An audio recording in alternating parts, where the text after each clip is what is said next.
Welcome to the ABOP Podcast. ABOP is the Alliance of Black Orchestral Percussionists, a nonprofit organization that focuses on mentoring future generations of Black percussionists. My name is Raynor Carroll. I am an ABOP founder and the former principal percussionist with the Los Angeles Philharmonic. Thank you for joining me on this podcast, Senior ABOP Protégés, a conversation with Jakalin, Bryant, and Torrance Buntyn Jr. Besides being ABOP Protégés, Jakalin is a senior at Valdosta State University, and Torrance is completing his performance diploma at Southern Methodist University. Both gentlemen are about to graduate and move on to the next phase in their education and training.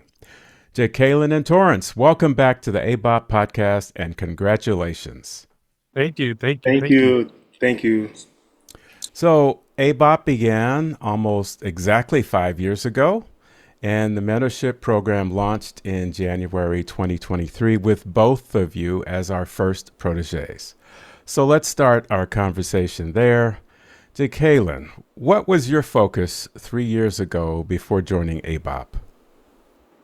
I think it was really just to learn to play as best as I could, not really having more of a direction of which I wanted to do, whether that's performing or teaching and performing in some way. It was just kind of like, I just want to play the drums. It's kind of what I did.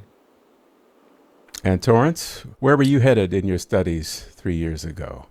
So 3 years ago, I was just starting my master's degree at SMU, and I was just beginning my training and intensive training for orchestral auditions. So I was very new to the scene, and I just needed as much prep and as much information that I could get to be successful in auditions. So, Torrance, what was your connection to classical music prior to ABOP?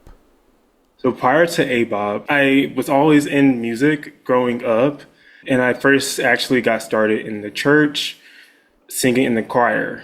And from there, I chose to play percussion in the sixth grade band. And from there, I just loved practicing. I mean, my teacher told me to practice for 15 minutes a day. And I took that, I think I took that a little too literal, but I literally did do 15 minutes a day of practice. You stopped at 15 minutes? I stopped right at 15 minutes. Very good, very good. Then eventually it went from 15 minutes to 30 minutes and then to hours. And then I just stopped counting. And I just enjoyed practicing and just getting better. I took lessons with a percussion teacher, a local percussion teacher in the area. And from there, just loved playing. So I did a couple of years in the youth orchestra of my hometown.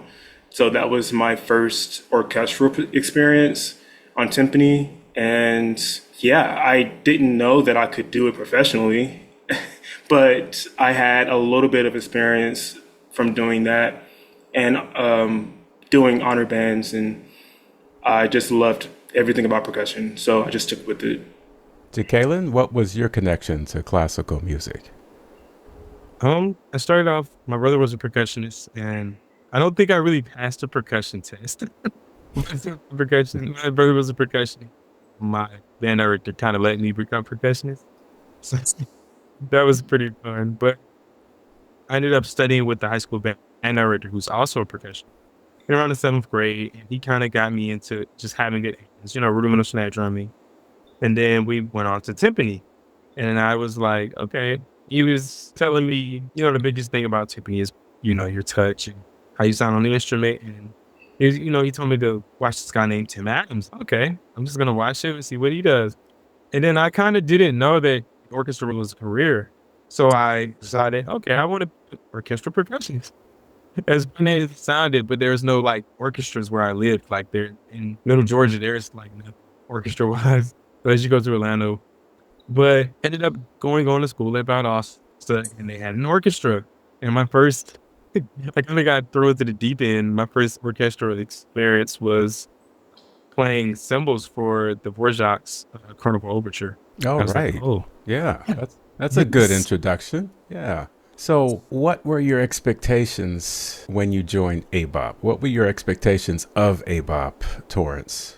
My first expectations was that I found a community found a community of players who did the same thing I did, had the same like-minded goals, who looked like me.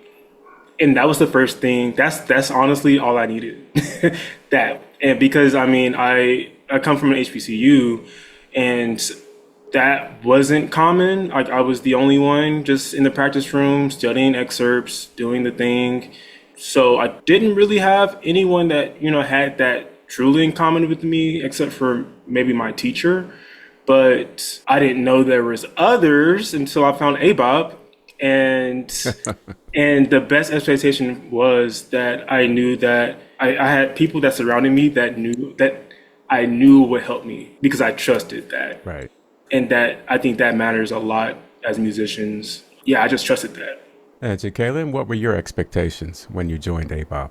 Really, for me, it was more of a decision made out of, I want to get better at playing. I want to be a good player, because when I first joined, I still was kind of like not knowing if I wanted to be a band director or an orchestral musician. It was just kind of like, okay, I'm going to do this thing. And I always make the decision of whichever career is not more easy, but more, it's happening at a pace, is what I would choose. So, and that for me, that was performing. It was more, okay, I got this great opportunity, I'm going to take it. Got this great opportunity, I'm going to take it.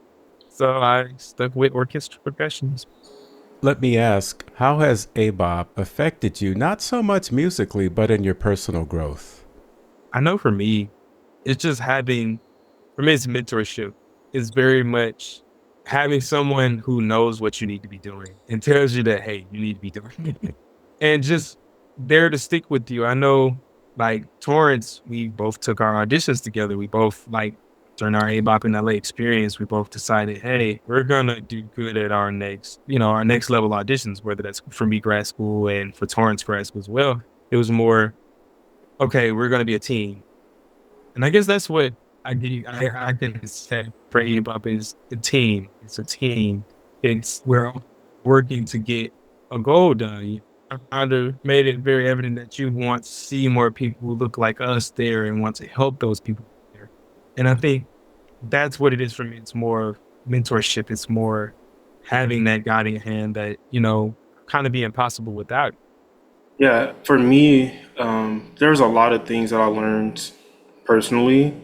I mean, before ABOP, I always had like a driven personality, but when ABOP came along, I got a lot of information that I didn't know that I needed personally. And I always use the phrase, you don't know until you know. And I had a lot of those moments with ABOP. And I think that put me on a trajectory that has allowed me to see full force what's right in front of me and how to get there, the blueprint. And I think that matters a lot more than just being a great player. It's like being a great mentor, being a great colleague, being a great student. That just takes you a long way outside of just playing the music. So then the easy question is, how has ABOP affected you guys musically? I could say this easily. Well, I mean, ABOP provided me with my first concerto performance, so so I would never have in my mind have thought I would be performing in front of an orchestra at 23. Yeah, I was 23. I was pretty young. So I never thought I would be doing that. And honestly, just learning about the repertoire as much as I can. I get so much information. Raynor is like, the composer means this, do this. And I'm like, oh, that makes sense. All right. But I'm learning so much about how to listen to an orchestra, who to listen to, what to listen for. It's just so many nuanced things that I know that I probably wouldn't have gotten without the one-on-one mentorship. I know that for a fact. It's easy to just turn the music on, but I think I'm enjoying it a lot more now than I did in the past, because I know the style, I know the story behind it. I know what the other instruments are doing, and there's so many layers to listen to. It makes it more fun. So I think Torrance did a really good job of like serving the more performance-based side of like the musical aspect. So I guess I'll take like more of the business side. I feel like playing the VSO, I know it's always changed me musically a lot. Having a problem with, oh, we don't have parts for this piece, or like just today, the printer, I guess the printer was having something weird to where we couldn't see the music. So how to communicate with the librarian. What's appropriate to ask the conductor in performance, or in rehearsal, and how to ask them. And it's really just giving us answers to things that we don't know. Well, that aren't easy to answer or aren't what you think they're going to be the answer. Like we all know, oh, in this piece, it's written like this, but he means like that. Like in Scheherazade, use a metal triangle beater on the cymbal instead of a wooden stick so it can, carry more. So it's like just those little things is what really it has done for me musically. So, what has been surprisingly difficult to master being an orchestral percussionist? What's one of the harder aspects of, well, maybe you guys have a list? Well, let's start. What's at the top of the list, baby? Keeping up with having a personal life and also being a musician. Oh, come on, man. Who said you're going to have a personal life if you're going into that? There's no time. Yeah, somebody told you the wrong story. Torrance, you have something to add to that? I'm going to say for me, I got two things. The first thing is consistency. It's very hard. Yeah. I thought it was easy. Like, just be consistent. No, it's actually hard to be consistent. You have to really make sure that you are in the right headspace to be consistent. You have to be always on and focused, even when you're practicing, which goes to my next point, practicing. I think I didn't really learn how to practice until more so recently. Like, I've been learning how to practice over the years, but I feel like I'm a better practicer now than I used to be, especially how I use my time, because I feel like the older I get, the less time I have to practice for some reason, but It's true. So I've been learning how to use my time more efficiently. So that goes into that a lot. So on the opposite end, what has been surprisingly easy? Or is there anything easy about what we do? I think just the ability to just say, I'm going to do this, decide in that moment, yeah, I'm going to do this. For me, graduate school is like, we were in the hotel room up in LA, and I was thinking like, man, what is going to be my next step? There's so many things I could do. I could get a teaching certificate. I was really just going through all of these things. And Torrance was like, just apply. Like, I think it's just really just realizing that it is just as simple as the process. So that's what it's been for me. Well, I think I'm coming from a more performance brains aspect, realizing that everything kind of transfers to every instrument. So when I get better at snare drum, I'm automatically getting better at xylophone. So the technical side of things, it's not easy to master, but it's easy to transfer each thing to. Yeah, so, to apply it to the different areas that we play. That's why I say that we usually start beginners on snare drum, because you have to develop both of your hands to play snare. And to play mallets, you need both your hands. To play timpani. So that's a great base, yes. In your studies, have you come across favorite pieces that you really like? Oh, Torrance has a list for this. So let's let Jakalin go first, because we might run out of time with Torrance. I definitely think the Grant that we played this year. William Grant still. I didn't even know composer existed. So any of it was like, I was, oh, wow.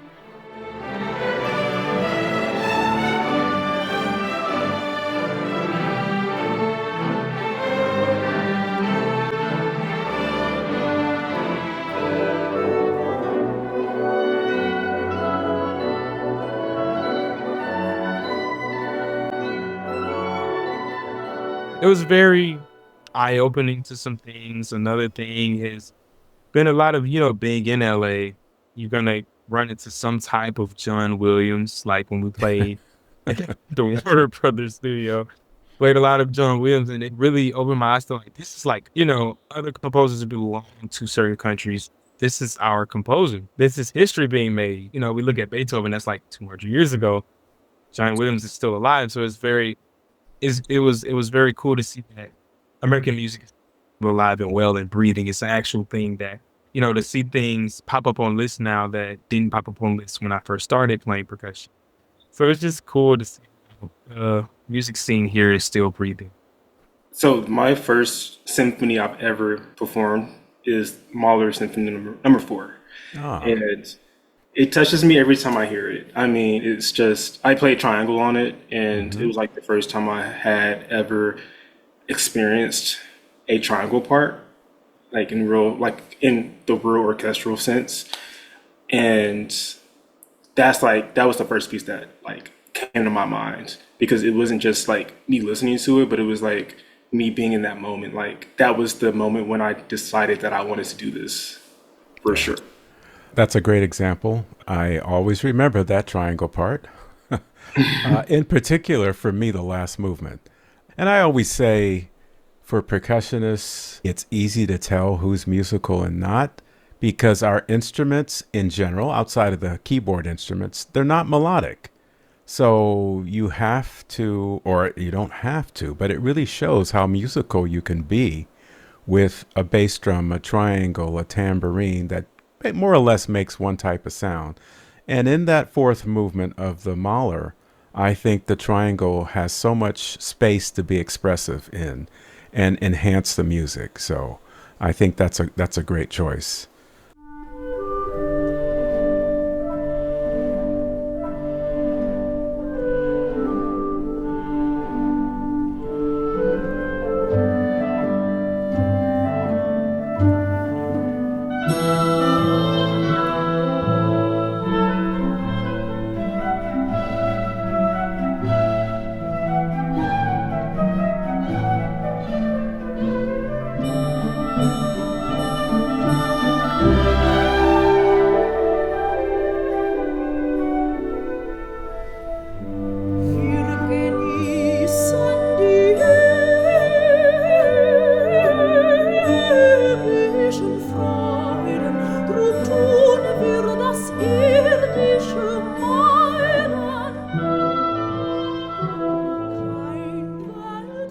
So, on the other side, in your orchestral studies, what is something that, let's say, has totally surprised you? Whether it's, I didn't realize I have to spend this much time practicing, or I have to nail these grace notes, whether it's a four-stroke rough, a drag, or flam, whatever. You guys tell me, what's totally surprised you? I know for me, the mental game is real. It's not smoke and mirrors. I think a lot of me living in the South, we don't really think about emotions a lot, or think about how your mind can really change your outcome, or how a pre-shot routine can change the way you do this.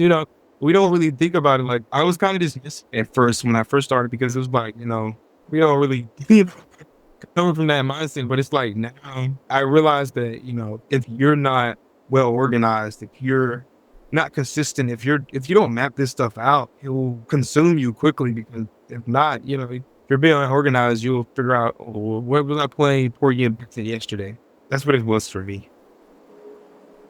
Yeah, for me, I'm really finding more of this out recently, but it's not just performing the music, but getting that last 10% of the excerpts I think that's the hardest part for me. Whether it's the level of detail you have to put in, making sure that your roughs is the same across the board, making sure every dynamic is the exact same, colors, adding in little tenutos to make the sound of the orchestra to the committee, just everything like that is mind blowing for me, because after you learn an excerpt, you're like, oh, this is good, like I got it. But then you turn around, there's a big long list of things you still need to work on. So yeah, but I think another thing that I want to add to that is that we will never stop working on stuff. There will always be something to fix. There will always be something to do. And my mindset has changed over the years about auditions. And it's how I stay at least mentally tough about it, is knowing that whatever happens, I still progressed in the long run. And that right there is what pushes me. It's not really about what happens after the audition. I can win the audition, but I'm still going to be practicing. I still have to practice. I still Yeah. have to be in the audition room and doing other things and figuring out what I need to do to change or to get better. Because at the end of the day, I think, at least for me, that's what motivates me. I just want to get better. As I think most of us anyway, but that's what's been keeping me going. Even when like I don't feel like practicing, it's like, all right, I'm gonna do this. I'm gonna feel good about it because when I'm done, I'm gonna be better. So They're very good points. I like the first one you said about the 10%. You've learned the music, but you've got to take it to another higher level. I can relate that to some players in general, that they work and work and they get to that point, but they don't necessarily take it to the end, as in 100%. So, Torrance, my question for you, what pushes you to go beyond? What propels you on to learn that piece with every fine detail in it? well, I'm gonna be honest. I'm still figuring that out now. Good. That's good. That's the right answer. It depends on the passage, you know. But I think that I need to find my own voice. I get so many different feedback from different people. I hear different things, and I think I'm just like, at that point, then you have to start finding what makes sense to you and what makes your sound you, and you have to kind of like be confident in that and stand on that. So Yeah, yeah. I'm figuring that out right now, though. That's Yeah. good. And that's something you'll work on for the rest of your life. You know, I can say personally, I studied predominantly with Mitchell Peters, but I mean, some people will say, oh, you know, that reminds me of Mitch. And some people will say, wow, you play that differently or whatever. Because the idea is not to be a clone of your teacher or your teachers, but is to take what they've given you and develop it yourself in your own way, because we're not all alike in that way. So speaking of teachers, how have you guys evolved with the thought of teaching? Before ABOP, let's say, did you consider teaching an option? And is that different now? How is it in your life? I think for me, I ended up finding myself in a teaching state at some point, whether that's being principal of the wind ensemble and having to teach a freshman, this is how you really are supposed to roll on the cymbal. Or, like a band camp, just saying yes to options of teaching. I think ABOP really made me appreciate the role of teachers and make me realize how important being a teacher is to the art itself, because a lot of times you can be the greatest player in the world, but if you never leave, once you're gone, and so is the things that you've learned. But if you pass it on, that lives on within you. That's why so many of the great teachers of percussion still live on through their students. Is it's just the art of passing things down and kind of marking your stamp. Because as much as we like to think we'll live on forever, we was kind of like, what are you going to be as an impact onto the art? Because it is art, but the painting isn't done being painted. Yeah, for me, well, I'm teaching now. So I feel like I've never stopped teaching, even though like I focus on performance. It's always just been a thing for me. It's kind of normal. But I would say this year, my mindset around teaching has changed because I use teaching as a way to remember where I came from in a way. Yeah. And it actually has made me a better player because I'm remembering how to do my fundamentals. I have to do the things that I tell my kids to do. And at the long run, it's just making me a better player. Like I'm sight reading with them. I'm doing the technique exercises with them. I like to make teaching a collaborative experience. So teacher and student, we're both kind of in there together. Even though I don't teach to the full extent as I would like to teach, I think that is really great just to have. I wish I taught a little bit more in the past, but recently I've been really enjoying it and valuing that aspect of just even the kids that don't really want to do music as a career, just passing down information, letting them know that it reminds me that music isn't always serious. Like it can be fun. So, and keep in mind, and you've heard this before from me, we would love for our protégés to be future mentors in the program. So it's like you stay, but you move up a notch, let's say, from protégé to mentor, and you just keep on spreading the wealth, so to speak, the knowledge, what you've learned. Okay, so how about the idea of a comfort zone and being pushed out of your comfort zone in classical music, classical orchestral percussion? What's your experience with that? Whether it's in an ensemble that you're the only one of color, or whether your comfort zone is to play mallets and you've been shoved over and you have to play timpani now. Tell me a little bit about comfort zone and how you've dealt with that. I think for me, definitely one of my biggest like things that I've dealt with in my career is malice don't like me and I don't like them. Okay.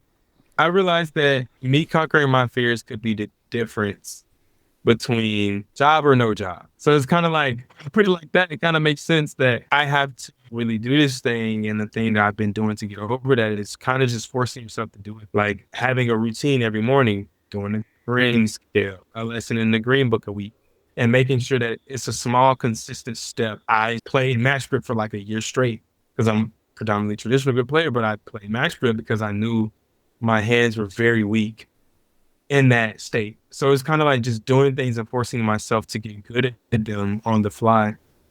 Yeah. My recently experience with that is contemporary music. And I know for a jump that I was always kind of nervous for it because I think, one, we have to learn how to learn it because it's just the thing of today. We have to be able to play it and perform it.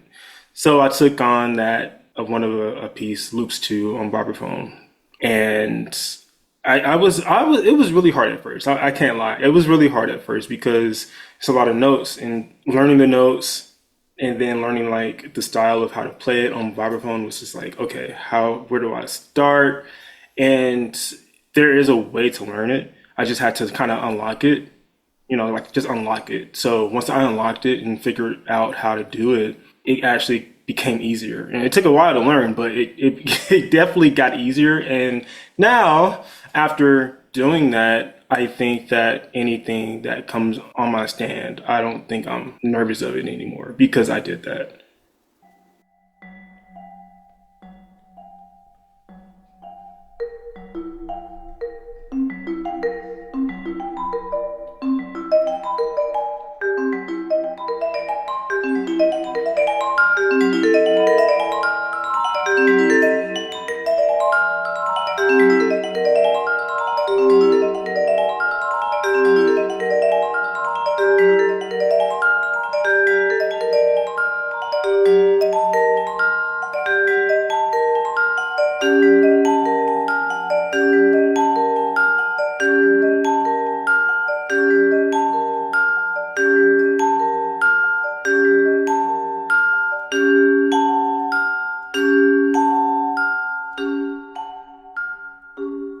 That is excellent.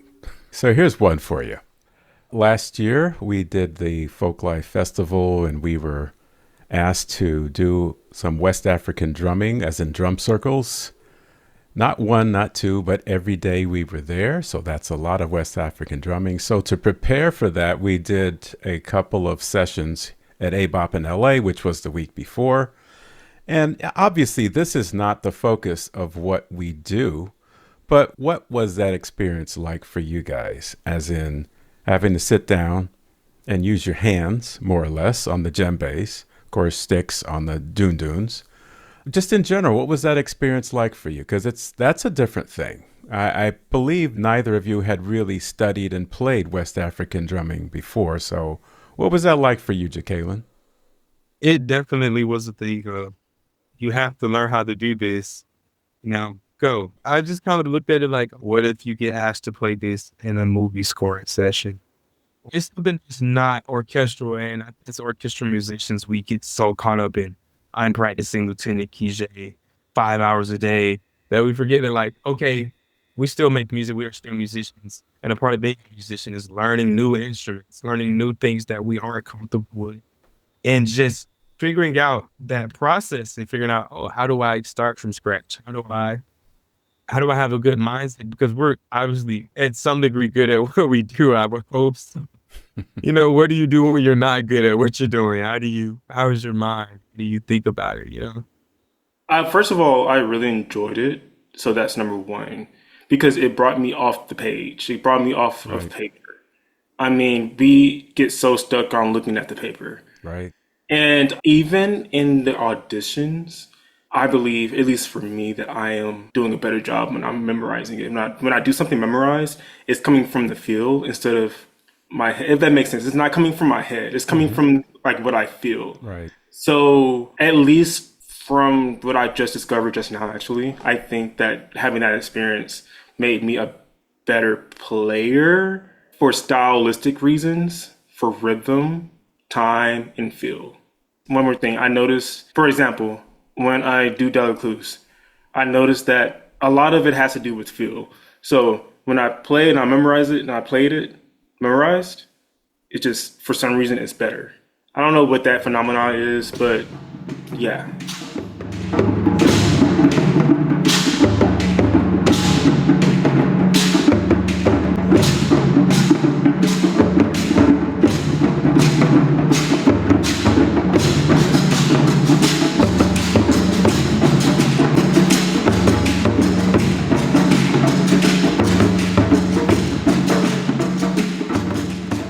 Yeah, I'm glad you guys had great experience with that. The idea, and it's a great point you brought up, Jakalin, this you never know what you're going to be asked to do in a session, but also in an orchestra. Over the years, I've not had to, but I've played djembe several times. And I say not had to because I could have hired an extra player or whatever, that's their specialty. But, I did study a bit of it, so I felt like it was good enough. And that's the point, is that we have so many instruments to cover. There's no way we can be masters of all, especially when it gets to these so-called ethnic instruments that aren't a part of the traditional Western orchestra, let's say. So we need to be versatile, and as long as you can play fundamentals on it, that's usually fine. So that's great to hear you guys had a good experience with that. And I thought, it's a challenge, and we just do it. That's what we do. So is there a percussion instrument, speaking of our various instruments, that you have grown to appreciate more so now than before? All right, this time we will let Torrance go first. He's emphatically shaking his head. Yes. I think snare drum. I've always liked it, but I didn't like it that much. It was kind of like that drum. It has no melody. I just do it just to, just because I got to do it for rhythm. But as I grown, and this is more recent years, I've grown to connect with it in a way that I know it helps my sound.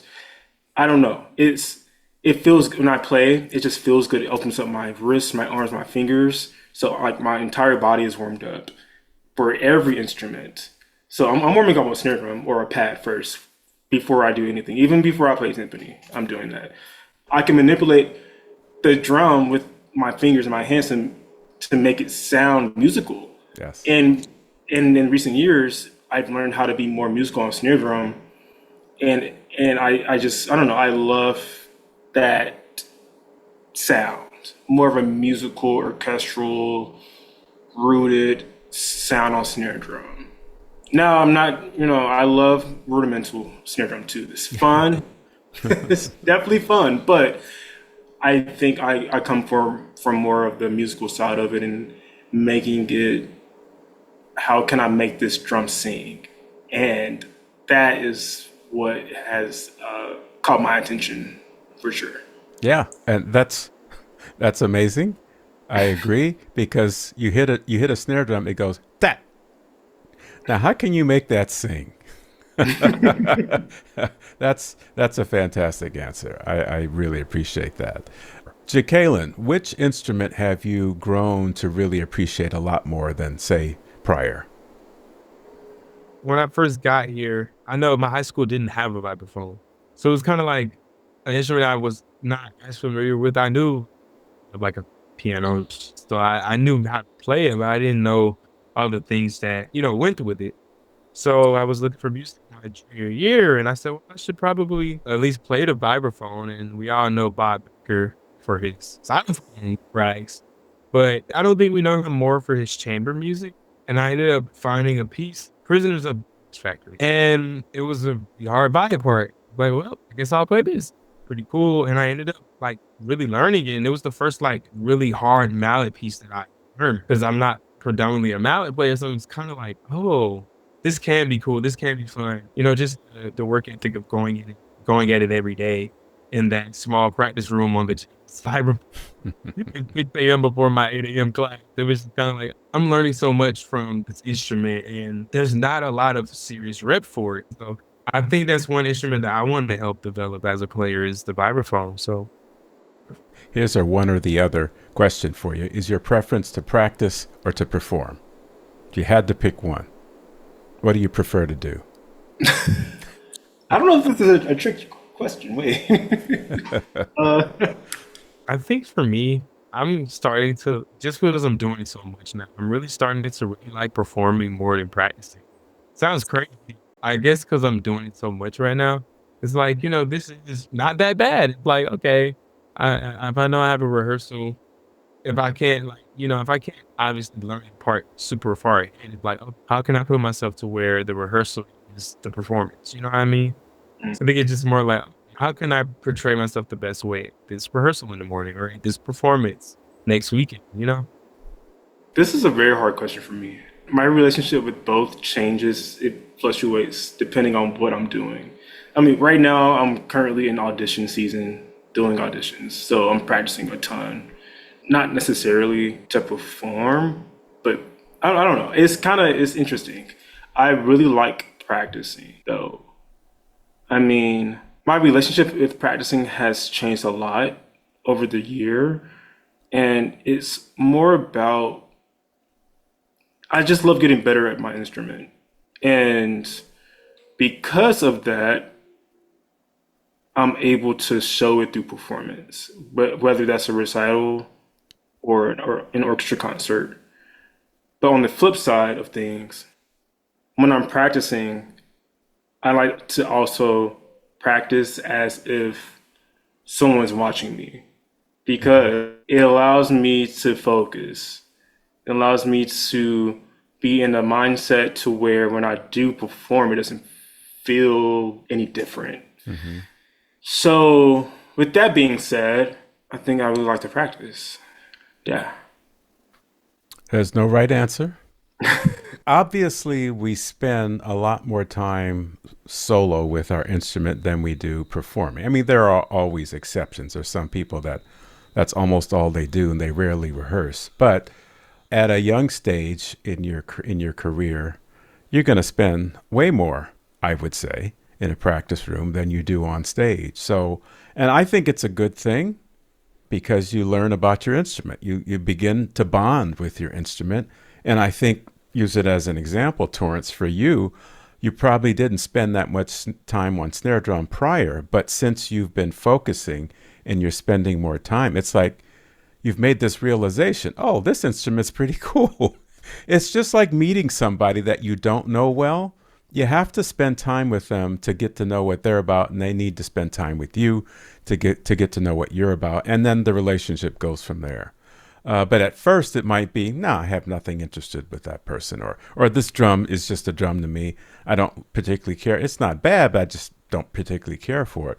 But through time, you learn the different ins and out of it, and then you can start to bond with it, so to speak. And I think that's a very good thing. I think that's what we ideally should do with all of our instruments. It's if you had to pick one, no, I love all. I mean, I'll tell you, for me, I love everything. I love playing bass drum. I love the sound or the sounds that you can create playing bass drum. I love playing cymbals. I love playing timpani. I love playing snare drum. Well, that's me. But I think a lot of percussionists would say that. It depends on what you're playing, what piece you're playing that week, and what instruments you're playing. So, all right. As I mentioned early when I introduced you guys, that you're finishing your degrees where you're at now. So you've got to tell us about your future. There's something exciting happening for both of you that you have in common. And that happens to be a reason why you're here now, because I want to hear about this, and I want others to know about another success story that both of you are having. So who wants to go first? Okay, I guess I'll go. I accepted to go to New England Conservatory in Boston, Massachusetts. I'll be starting my graduate diploma there. It's a 2-year program where I'll be studying with Will Hudgens and Tim Jennis and the rest of the BSO section. So, yeah, very, very exciting.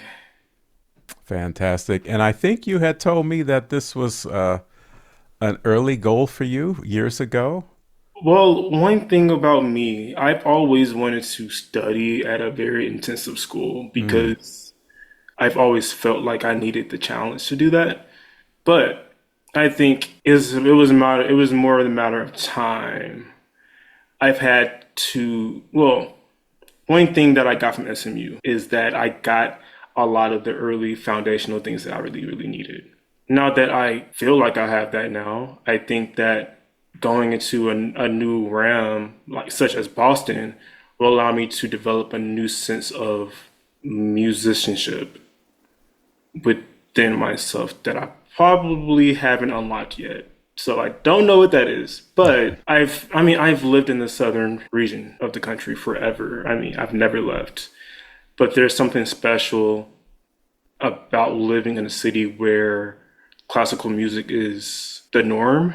Everybody does it, everybody goes to the concerts. It's not like, oh, you go to the orchestra concert? Like, it's like, oh, let's go to the orchestra concert. Like, we're going. Where are you? You know? So that will definitely put me in a different exposure that I've just never had growing up, just in general. So exciting. Congratulations. thank you. I think what you're saying, it's the environment. You've It's the never been environment. in that Yeah. environment before. So, as I always say to something like that, buckle your seatbelts, man. Get ready for a big change. There's a lot going on there. And I know you're just gonna soup it all up and just, I can't wait. Can't wait. Okay. Congrats. So, Jakalin, what's up with you, man? You've done 4 years of Valdosta and you did a round of auditions and you're ready to move on. What's in line for you? So in the fall, I'll be attending the University of Georgia to study with Mr. Tim Adams. Wow. Yeah. Congratulations. That's a big move, right? Yes, yes. It's a couple of hours. It's like I'm in South Georgia. I'm going to North Georgia. So it's kind of Well, to around. Kaylin, I wasn't meaning geographically. I mean from Valdosta, not physically from Valdosta, but yeah, our one of our founders of ABOP, Tim Adams, teaches there. So you're going to have a great time. Tell me more about your experience in the audition and what you're looking forward to at this point. I think I had a lot to prove for myself. Like it's kind of hard in South Georgia, to see everybody else doing their things, doing, things. So it's kind of for me, like I said, with Torrance, hey, we need to be audition partners. I can't get into a great school. I can't teach with a teacher who's played an orchestra and who's known for being one of the best to ever play the instrument. So it's like, for me, it was just kind of like, okay, I'm going to just not for the idea of going to a big school like University of Georgia or like the idea of studying with the but more for myself to say that this is possible for someone from the middle of nowhere, as great as get into a graduate program, because, the reality is a lot of people where I'm from don't pursue a college degree, let alone a higher ed college degrees. It's just, for me, it's kind of like a full circle. So, what is it like for you from Southern Georgia, where, classical music is not the norm? Let's say it's not something that you would typically study there. So, you're a minority, as in being a black person, but a black person now that's pursuing an orchestral career and in percussion, you're the minority of the minority of the minority. So, can you tell us a little bit about that and how you've been able to persist and continue on? I try to definitely think of it more from an understanding. I'm a guy who plays in the orchestra, be black. I Hmm. try like to not make it something because I think for us, it's very easy to get in our head. I'm around a bunch of people who don't look like me. I'm kind of nervous, this, that, and the third. But I think I've taken more of the understanding of, okay, I'm an orchestra musician who just so happens to be African American, and if that makes people uncomfortable or if that is weird, then to not ignore it, but understand that, hey, I'm just doing my thing. I'm here to play. I'm here to orchestral music. And that has nothing to, whatever goes on outside has nothing to do with me. You know, if someone doesn't like the color of my skin, then that's on them. And I think in the South, you have to be like that because there's definitely people who kind of make it known that, you know, without all but saying they're not happy that you're here, but, you know, That's their problem. That's their problem. Their problem. That's the way I look at it. So, Torrance, Jackson, Tennessee. Yeah. Is that the South? Yes. So what can you tell us about you pursuing orchestral percussion as a young Black man surrounded by other folks that really don't know much about it, not interested much in it, and like both of you said, didn't realize you can make a valid career out of this?